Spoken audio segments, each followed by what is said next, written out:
Welcome to Coasters Online. Have fun and enjoy your time. Okay, so hello for another week of Coasters Online. It is good to see you all, and we hope that you have had a good and blessed week. So this morning we are going to be talking about having a purpose, okay? So first of all, I wanted to show you a few items, okay? So first of all, what do we have here? A cheese grater. A cheese grater. So I think the name explains what it's for, to be honest, doesn't it? So Great I think cheese. we might grate cheese with that one. Okay, so what do we have here? A remote control. And what might we use a remote control for? To use the television. I think so. Okay, what do we have here? A screwdriver. To unscrew screws.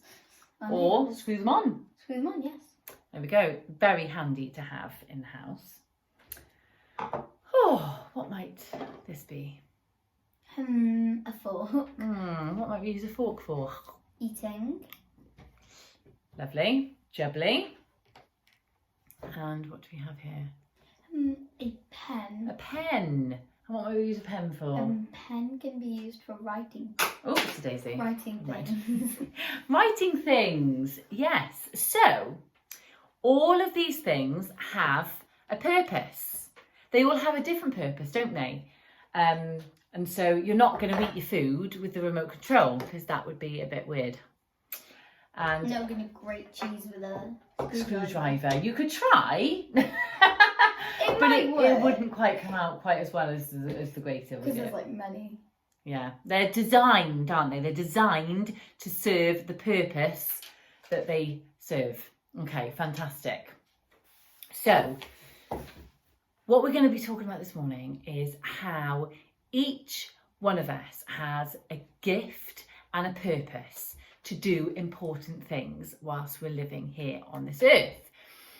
So today's lesson actually involves a parable that Jesus told, which is a story that taught a deeper lesson. Okay, and in this lesson, Jesus talked about using what we have as individuals to serve and bless others. So God gives us all special blessings and we should share them with other people to honour him. And in this story, Jesus was talking about the kingdom of heaven. He said that God was like a man who gave certain responsibilities to his servants. And the story we're going to be reading from is from the book of Matthew, which is right at the beginning of the New Testament. And it's chapter 25, verses 14 to 30. So we're going to be splitting those up a little bit and going through the story. Okay. And I'm just going to read you out the first couple of verses, which is from Matthew chapter 25, verse 14 to 15. And it reads this. For it will be like a man going on a journey who called his servants and entrusted them with his property. To one he gave 5 talents. To one he gave 2 talents, and to one he gave 1 talent, according to each of their ability. Then he went away. Okay, so before we go any further on with this lesson this morning, we have some helpers. They even helped us this morning with welcoming you all. So today we have, first of all, our first servant is Miss Violet. We have Miss Violet with us this morning. Hi.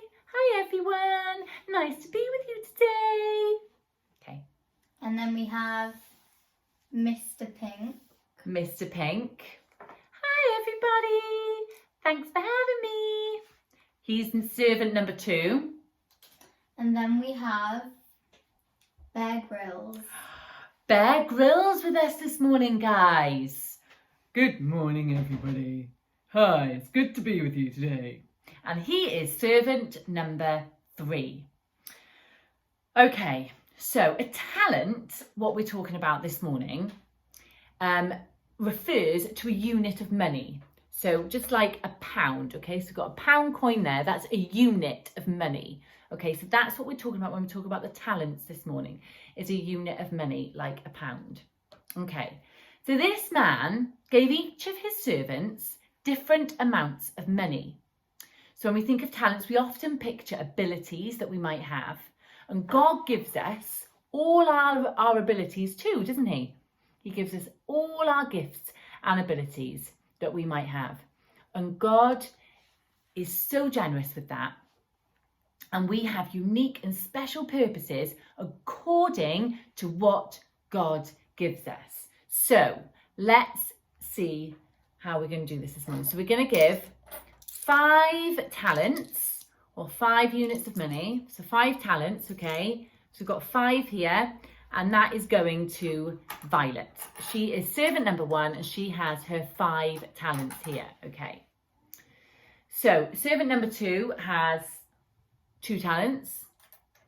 So there's his two talents there, okay? So there is Mr. Pink's 2 talents.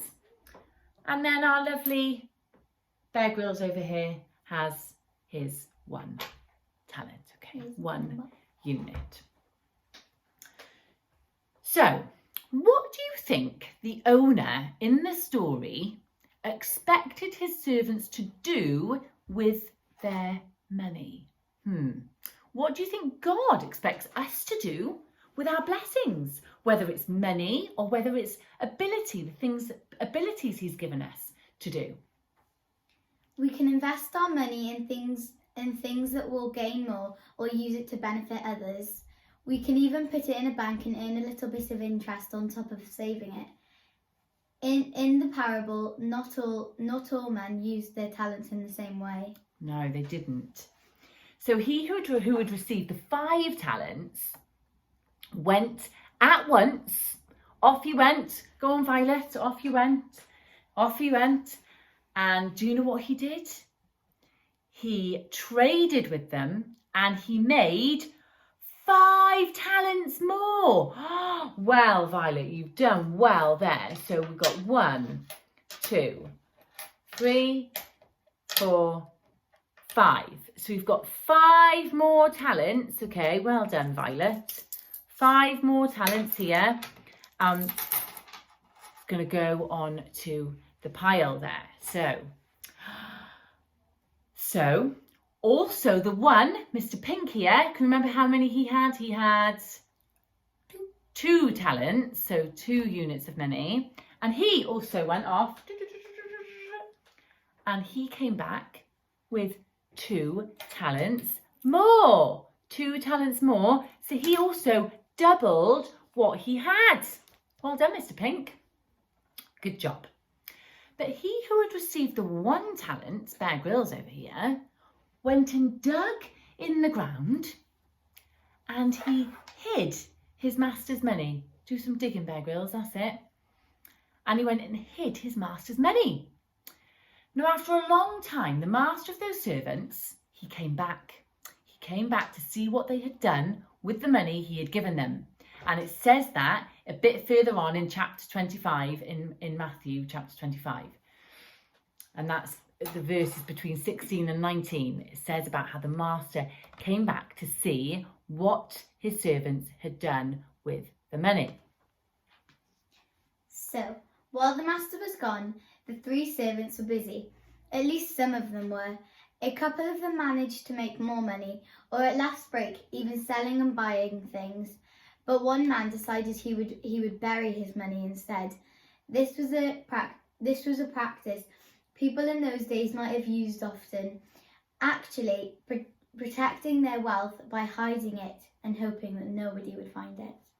Absolutely, that is what they did. And he who had received the 5 talents, he came forward. He came forward to his master and he said, "Master, you delivered me 5 talents. Here I have made 5 talents more." His master said to him, "Well done, good and faithful servant. You have been faithful over a little, I will give you more." His master said to him, "Well done, enter into the joy of your master." And he also, who had been given 2 talents, came forward, saying, "Master, you delivered me 2 talents. Here I have made 2 talents more." His master said to him, "Well done, good and faithful servant. You have been faithful with what I have given you. I will give you more. You can come and have joy with your master." So the boss came back. Here we see the master checking in on how things have gone during his absence. The 2 servants who were given 5 and 2 talents brought back what they made and pleased their master. They proved that he could trust them, and they wisely used their money to make more money. If the master in the story was God, if the master in the story was God, what does this say about how he wants us to live our lives? What does it say about sharing with other people? God gives us things so we can love and serve one another. Whatever we have that comes from him and can go back to him. Absolutely. And he also who had received the 1 talent, this one. So he comes forward. He says, "Master, I knew you to be a hard man, reaping where you did not sow, and gathering where you scattered no seed. I was afraid, and I went and hid your talent in the ground. Here you have what is yours." But his master answered, "You wicked and slothful servant! You knew what I reap. You knew that I reap where I have not sown and gather where I scattered no seed. Then you ought to have invested my money with the bankers, and at my coming I should have received what was my own with interest. So take the talent from him,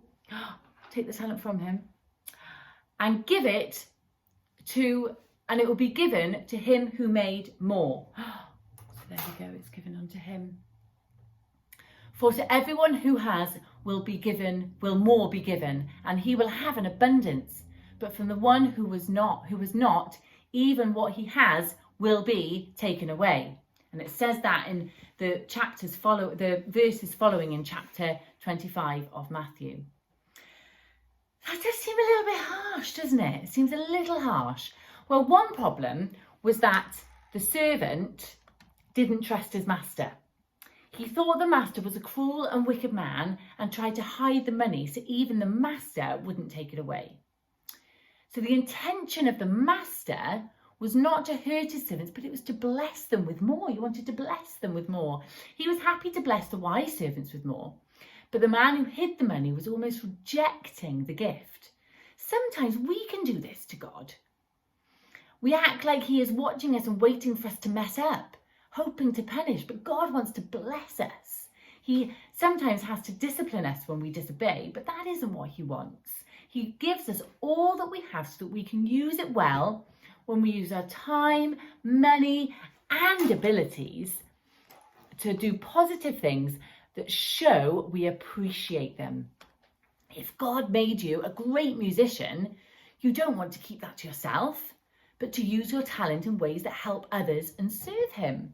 If God made you extra great at school, be a wonderful student and help others who might struggle. There are lots of ways that we can share our blessings, and when we do that, we receive more blessings too. Fantastic. Right, well, servants, it is time to say goodbye. So say bye. Bye, servants. Bye, bye, bye, bye, bye, bye, bye, bye, bye, bye. Okay, fantastic. So we all know that now leads us on to craft time with Hope. So today, as we learned from the story, we have a money pouch. So as you can see, there's a little space for money inside. So it's very thin, so you can keep your special money. And how I've made it today is I got 2 paper plates and I stuck them together, and they are very summery ones, but they look nice. And I've stapled them together As you can see, I've stapled them and then put some nice ribbon on top. So it's almost like a little handbag, but it's got space for money inside and it's really nice. A coin pouch to remind Yeah. us about the story and that parable that Jesus told. Okay, fantastic. Well, we hope that you have had a good morning and you enjoyed meeting all our servants. Violet, Mr. Pink and Bear Grylls came to help us today. So we hope you have a really great, blessed week and we look forward to seeing you soon. Take care and God bless. Don't forget to like and subscribe. Bye.